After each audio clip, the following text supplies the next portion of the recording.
बिस्मिल्लाहिर्रहमानिर्रहीम। आज हम चिकन ऑन टोस्ट बना रहे हैं।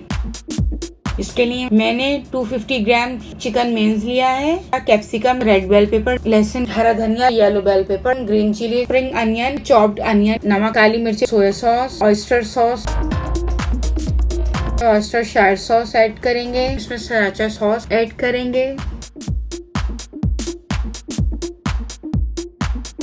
लिक्विड में मेन्स को चॉप करना है। एक साइड पर इसके सॉस बना लेते हैं, डिप सॉस।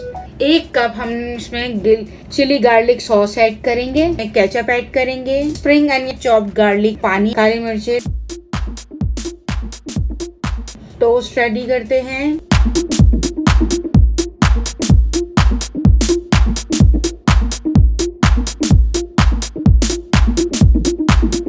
चलिए अब हमने मिलते हैं नेक्स्ट रेसिपी के साथ। अल्लाह हाफिज।